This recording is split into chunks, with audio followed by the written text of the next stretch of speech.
So this is a topic that I've been thinking about a lot for the last week or so. What does it really mean to enjoy the moment?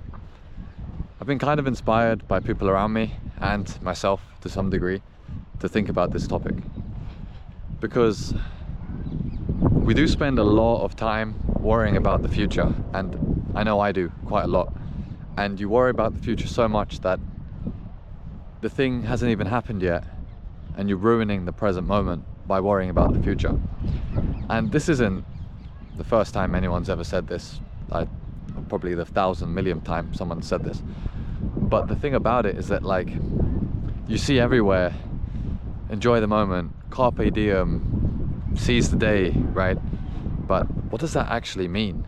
You know, it's like, just because you remember to enjoy the moment, that doesn't mean that you can do it, right? And I think enjoying the moment is a skill, and that's why I talk a lot about meditation on this channel and trying to find ways to be mindful, because at the end of the day, all you really need to do is be mindful. Being mindful is being present. And again, the same question arises: how do I be mindful? And it's like an exercise, right? It's like, if you want me to give you something practical to enjoy the moment, it's just basically that. You have to be practical, and at the end of the day, you need to use, well, I try to block things out. So for example, I like turn off music and things like that, and I find that things that take me out of the moment are things that distract me. So like music or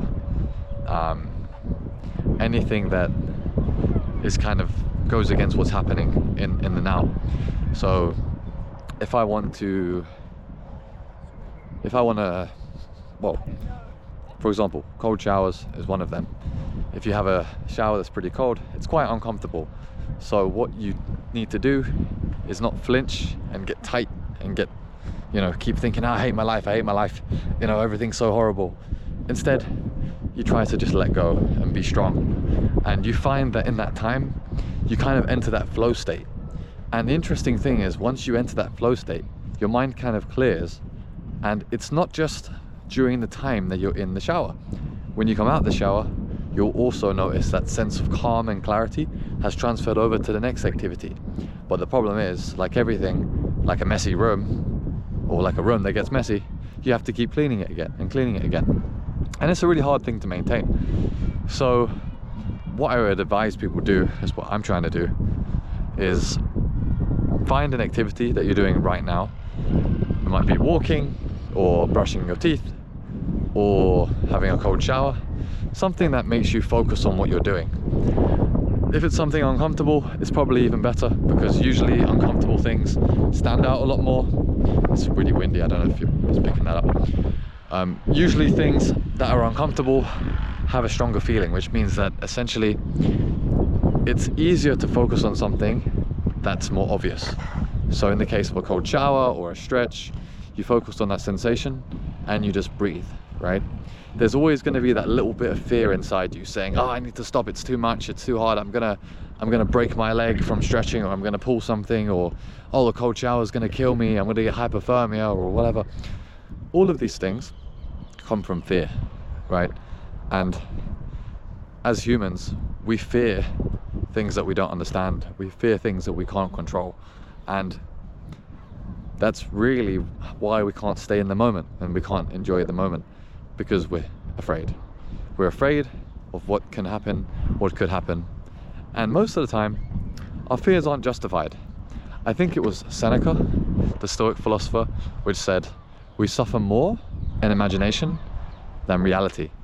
And I really try to live with that quote, because that happens to me a lot. Try to think of a time in your life where something imminent was coming that you thought would be really, really bad. And then once it happened, yeah, maybe it wasn't great, but it wasn't nowhere near as bad as you expected. And that's like the point. You're a lot stronger than you think. And if you can remember that and apply those practices, knowing that you're strong, you can enjoy the moment. Right, look at this, it's a really nice day right now. It's quite, I can feel the sun on me. It's really nice, lovely. I can feel the nice cool air.